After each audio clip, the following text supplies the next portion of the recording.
তাজনুভা, আজকে এনসিপি, আমার বাংলাদেশ পার্টি এবং রাষ্ট্র সংস্কার আন্দোলন এই তিনটি রাজনৈতিক দলের সমন্বয়ে গণতান্ত্রিক সংস্কার জোট নামে একটি রাজনৈতিক জোটের ঘোষণা দিয়েছেন জাতীয় নাগরিক পার্টির আহ্বায়ক নাহিদ ইসলাম, এবং তিনি এই জোটটির মুখপাত্র নির্বাচিত হয়েছেন।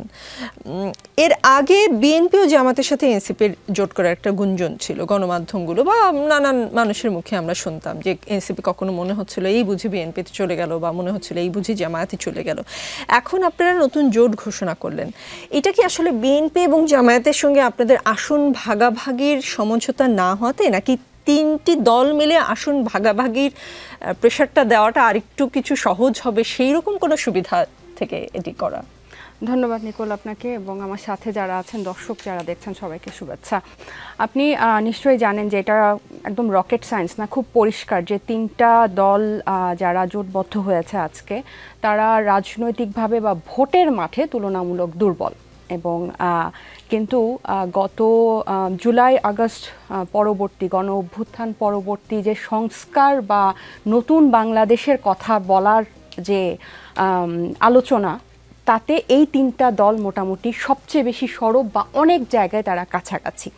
সো এটা মূলত ভোটের রাজনীতি বা ভোটের জোট থেকেও এটা রাজনৈতিক জোটের গুরুত্বটা এটার অনেক বেশি। এদের হয়তো সাংগঠনিক অনেক দুর্বলতা আছে বা সংগঠন ওভাবে গুছানো হয় নাই, কিন্তু তাদের যে নতুন বাংলাদেশ বা নতুন একটা রাজনৈতিক সমীকরণ নতুন করার, নতুন আমি কথাটা বারবার বলছি এজন্য কারণ গত 15 মাসে আমাদেরকে সবচেয়ে বেশি যেটা চ্যালেঞ্জের সম্মুখীন হতে হয়েছে সেটা হচ্ছে যে পুরনো স্টাবলিশমেন্টের সাথে আমাদের যে চিন্তাধারার যে পার্থক্য, সেটা নিজের স্বার্থে না, দেশের স্বার্থে।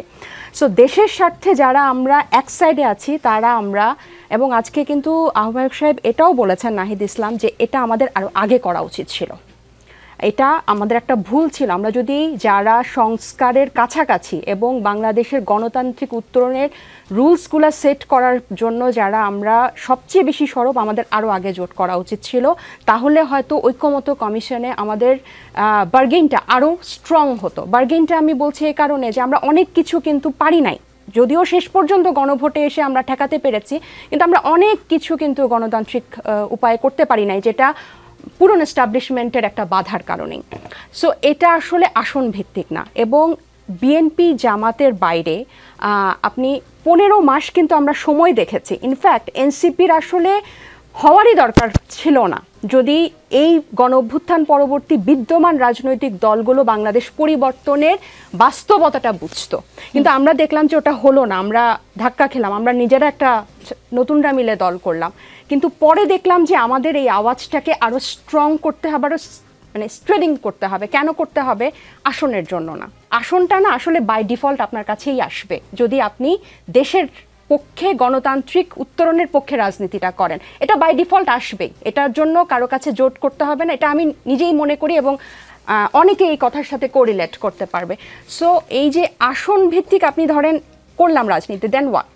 এরপরে কি? বিএনপি আমাদের জন্য আসন ছাড়লো, জামাতও ছাড়লো, আমরা গেলাম, এরপরে কি আমাদের ভবিষ্যৎ?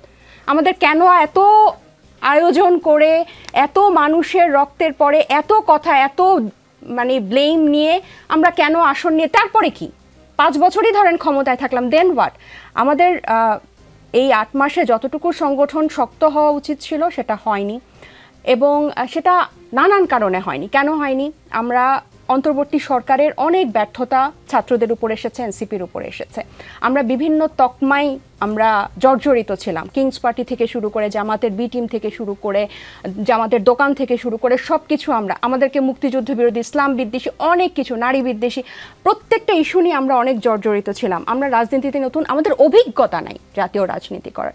সো আমরা অনেক কিছু নিয়ে স্ট্রাগল করেছি, আমরা দল গুছাতে পারি নাই।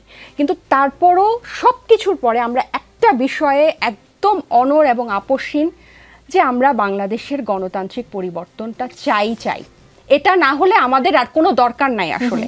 এবং এটার সূচনাটা এই 25-24 সাল থেকে যে হয়েছে, এটা আমাদেরকে আমরা যতদিন রাজনীতি করব আমাদেরকে ধরে রাখতে হবে, যতদিন না পরের প্রজন্মকে আমরা এটা পাস করতে পারছি।